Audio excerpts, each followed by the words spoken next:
Welcome back to another episode of Rock Boys Football. Dill sitting here Sunday morning. Shane Beamer, LaNorris Sellers, the South Carolina Gamecocks go on the road to the number 12 team in the country and get it done. Put this team in the college football playoffs. And if they are put in the college football playoffs, they are going to be one of those teams that if you have that home field game, y'all don't want to see coming to your place in the first round of the college football playoffs. And to the South Carolina fans, who've been rocking with the fellas the last couple of weeks as this team has really turned it up in the month of November. One, we appreciate y'all more than y'all know. The South Carolina fan base has been awesome to the boys, so we appreciate you guys.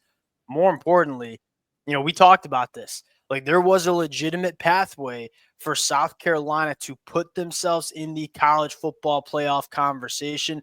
South Carolina needed to take care of business, which we just saw them do. But you also needed some things to fall your way, probably above you in the rankings. I think you've gotten that over the last couple of weeks.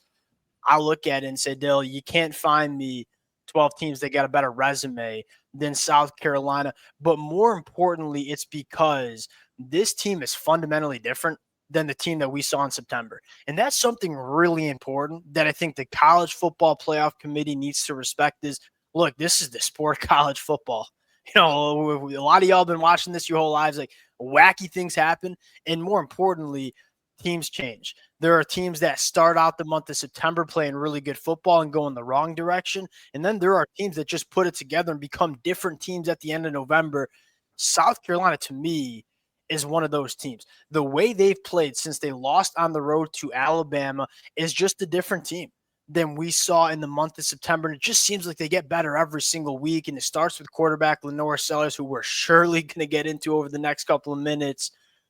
And then the second piece is, the College Football Playoff Committee just told us that they think Clemson is a better team than Ole Miss and Alabama. And I get that South Carolina has losses to both of those teams.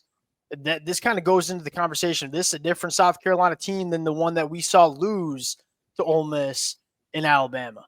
At the end of November, this team has morphed into a different team for a multitude of different reasons that we're going to get into. And for that reason, what they've done and what they've looked like, to me, you can't look at this team and not put them in the college football playoffs. Want to get into a couple different storylines. One, what we saw in the win against Clemson, but more importantly, what has happened around South Carolina where you got to put this team, to me, in the college football playoffs. Now, before we get into it, as always, to the South Carolina fans, there has not been a program that's been more fun for the boys to talk about over the last couple of weeks than this team. And the amount of support y'all have shown the fellas, it means the absolute world. If you guys do enjoy the content, consider subscribing to the channel. Dill, without further ado, let's get into this one. Now, you have to start with LaNorris Sellers. When you talk about why this team is different from September to November, it starts with LaNorris Sellers, and it kind of starts with something that we talked about heading into the season. Like, LaNorris Sellers is this raw but uber talented quarterback that in September you saw make a lot of youngster mistakes in terms of turning the football over and kind of lacking that consistency. It's just not what you've seen from LaNorris Sellers in the month of November. And yeah, you still see some of those turnovers, but what you see a lot more of than the turnovers is LaNorris Sellers playing like a superhero. Like, there are just plays that he made, and I thought Clemson did a really good job trying to maintain their rush lanes. They were spying LaNorris Sellers. They built that defensive game plan around the threat of LaNorris Sellers, and it still wasn't enough. I don't think this South Carolina offense was, all that consistent from a down-to-down basis, but that always doesn't matter when you're talking about college football. Like, do you have the dudes that can change games? And if you have a dude at the quarterback position that can change games, it allows you to win a lot of football games. This was one of those games where LaNorris Sellers just made a few plays where, for lack of better terms, he put this South Carolina team on his back to win this football game. LaNorris Sellers playing the way he is, it just makes this offense one of the more it makes this team one of the more dangerous units that you see in all of the country. I think one thing that goes along with LaNorris Sellers starting to play better football, certainly limit his mistakes, and you always saw the flashes of brilliance, the greatness in what he can do on an individual basis. But I think the fact that this team can put the ball on the ground and just run it more consistently, then you look at what this offensive line is doing. I know they struggled in pass protection. Obviously, Clemson's a really, really good pass rushing unit. But for them to run the ball, I thought the way they were running it against that South Carolina or Clemson front, I should say, and their ability to move those Clemson offensive line run off the ball and keep themselves in better positions for the most part. Like you're not seeing as many 3rd and 15s and 3rd and 10s. Felt like you saw a fair amount of those early, mainly because their offensive line was giving up a lot of negative plays and they weren't running the ball better. But you look at the emergence of Rocket Sanders, another guy who we probably should talk about in terms of like what's different about this Clemson team.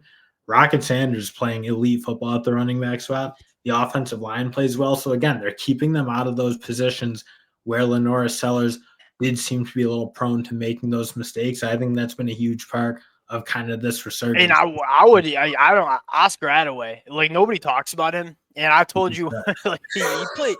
You talk about an RB2 that can come in and give you some juice. Like Oscar Attaway's a little bit more slippery than Rocket Sanders. Rocket Sanders is much more like I'm just big and fast and I'm gonna run through y'all's faces. Oscar Attaway gives you some really good reps. This rushing attack, they've done a really good job of designing. 268 rushing yards on the road against this Clemson front seven. That sure is going to translate to some wins. And Dill, I said South Carolina's offense was, kind of inconsistent at times, which I think is true. You also had 2 turnovers in the red zone. Like this South Carolina team had 432 yards of total offense against a very good Clemson defense. I thought like they moved the ball all right. And you said it, staying on schedule, 7-13 on 3rd downs. That's kind of a result of not taking a ton of negative plays. And LaNorris Sellers has done a masterful job like keeping this offense on schedule and getting himself out of trouble. That was another storyline. I want to make one comment and we'll continue about the offense. I thought this Clemson team played really well. Like I did. We had 2 games on the noon slate. We had the Michigan-Ohio State game on. We had the South Carolina-Clemson game on. And like the Michigan-Ohio State game was 10-13 score where it's just like kind of got dragged into the mud. It was kind of an ugly, sloppy game. I thought this South Carolina Clemson game, it was like really good football. And rewatching it Sunday morning, like both of these teams played very well. I think the difference was you had a quarterback that just made plays for you down the stretch when you needed it. One of the things and another kind of storyline that we've talked about, like why is this team fundamentally different from what we saw in early September? It starts with LaNorris Sellers. It starts with Rocket Sanders. It starts with an offensive line that has gotten better. And yes, they struggled a little bit in pass protection, specifically on the inside. Upon the rewatch, Josiah Thompson at left tackle, he gave up that sack early, that strip sack to TJ Parker on the first drive of the game, was kind of nails the rest of the football game at the left tackle spot. I think lastly, these pass catchers on the outside, and it wasn't a massive day from the pass catchers, but every time I watched Nick Harbor, like the month of November, it just feels different. His first year as a freshman and largely the first half of 2024 just looked like this big, fast football player that wasn't all that good as a wide receiver. Like he's blossomed into this big, fast football player that is now a good wide receiver that knows how to create separation, that can play the football in the air, becoming such a problem for opposing defenses to deal with. And I think it starts with Donald Logan saying, hey, we might not have an elite pass catcher room, but we have some pass catchers with elite traits. Working vertically down the field, South Carolina has some dudes, and it starts with Nick Harbor, and that's how they're using them. Like those deep over routes and him working vertically down the field. I look at the pass catchers and say, yes, it's probably a position that South Carolina will want to address in the offseason, but man, they've gotten a lot better as LaNorris Sellers has gotten better too. And that's something the South Carolina fans are always kind of beating on us about. Like, yeah, LaNorris Sellers would take his criticism, but at the end of the day, the pass catching room early in the season certainly wasn't helping him out. So you 100%. look, like, you really do need that guy on the boundary to be a bit of a difference maker. It felt like they were so reliant on the tight end position, Simon, Smith, those guys to make things happen for them in the air. But you look, when you have LaNorris Sellers, you want to kind of keep guys out of the middle, if you will. That's got to be your goal, to keep safeties back, keep them respecting that vertical passing attack to an extent.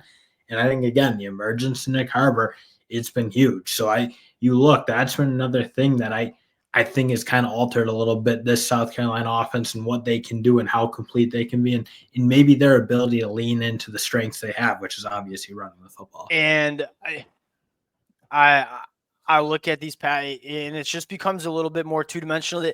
And to me, it feels like they have a kind of identity. And you didn't really see the explosive passing attack as much as you've seen it in previous weeks, but you kind of know what South Carolina wants to do. LaNorris Sellers isn't going to be a guy that completes 75% of his footballs, especially in this offense. So to say, hey, we're going to run the football. We're going to base our offense off the run game, which is very effective because the offensive line is much better run blocking than they are in pass protection. You have a really good running back with a really dynamic quarterback.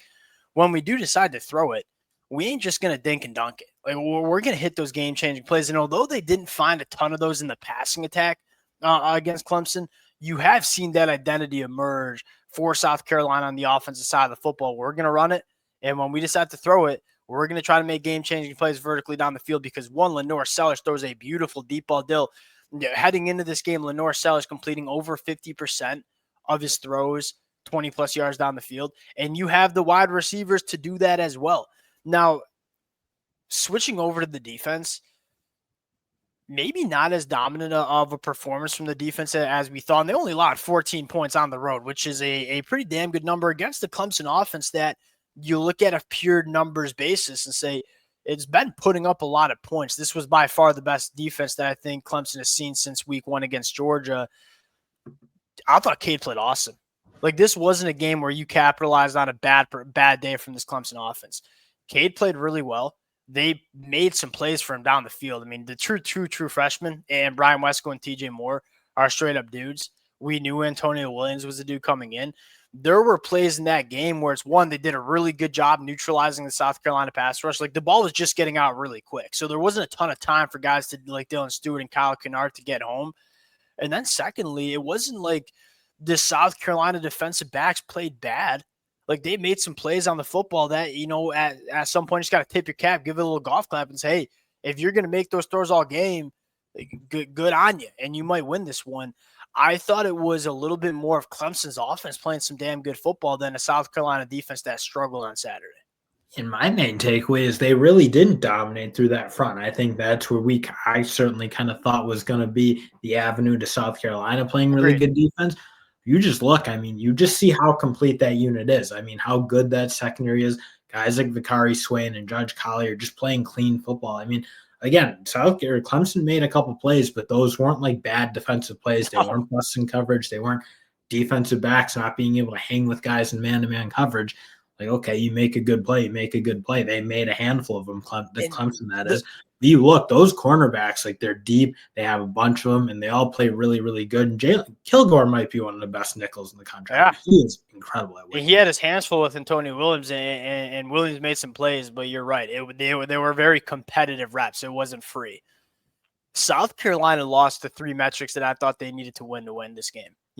Explosive plays. Clemson had more of them, especially vertically in the passing attack. Secondly, tackles for loss, negative plays created on defense. Clemson had more than South Carolina, and they won the turnover margin. And they were at home in this football game. And South Carolina, again, what it comes down to is when you got a quarterback in LaNorris Sellers that can fundamentally change a game, you can win games where you don't always play your best football. And that's what you need in the sport. And South Carolina has it. And what's so fun is, like, it's only getting better.